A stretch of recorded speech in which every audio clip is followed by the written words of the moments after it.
Hello everybody, I thought it was about time to give an update on the pear trees, and that is because we're starting to get the first blossoms coming out, and this is very exciting. We have a lot of bumblebees in the garden at the moment. We've got some butterflies as well coming in, so we have plenty of pollinators available ready to start pollinating these things, and they've already been all over the nectarine tree, so they're definitely here and ready.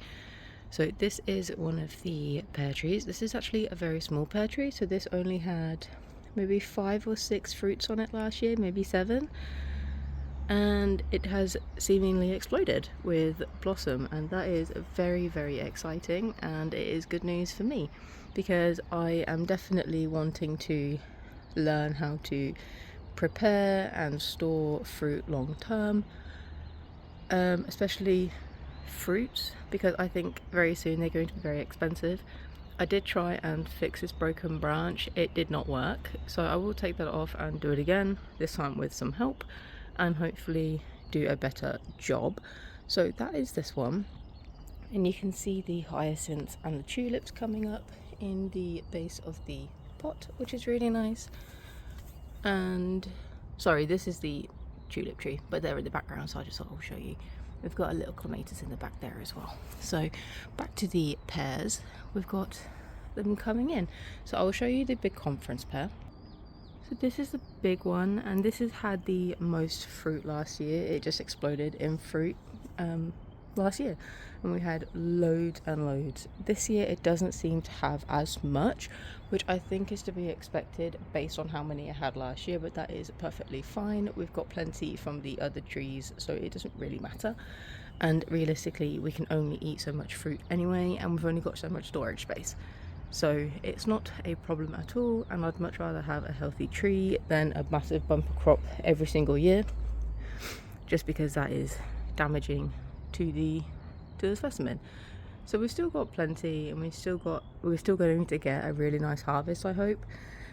But yeah, they all seem to be a bit clustered over here and more towards the back, but as I said, that's perfectly fine, and it will get fertilized this year, and there will be plenty of food given to the tree, so it hopefully survives well and can prepare for next year. So this is a ball of Elipha and we do have some resident robins in the garden, and we also have some pigeons that really like to come in, and we've got some finches and stuff.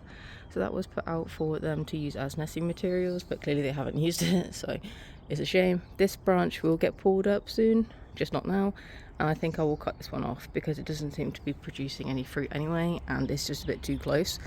But that is a problem for later, not for right now. But yeah, we also have 2 other pear trees that I will show you now. So this is one of the other pear trees we have, and this one didn't have any fruit last year to my recollection.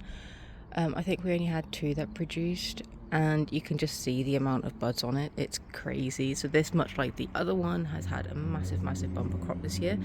The trunk itself is very bent, but we bought it like that. I think the tree was like £15 or something, probably from Tesco, so I'm not complaining at all. We definitely are getting some buds and some blossom coming in here as well, which is also very nice. And this is our kind of like little orchard, so we've got some plum trees, we've got some cherries and apples in here as well, so it is nice and clustered with everything else. And then behind it there is another pear tree which isn't as far ahead, and this one is a Concord pear.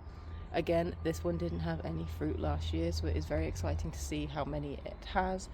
It doesn't seem to be doing very well up here, so I will get the snips out and cut off some of this dead material, just because I don't want there to be an infection in the tree.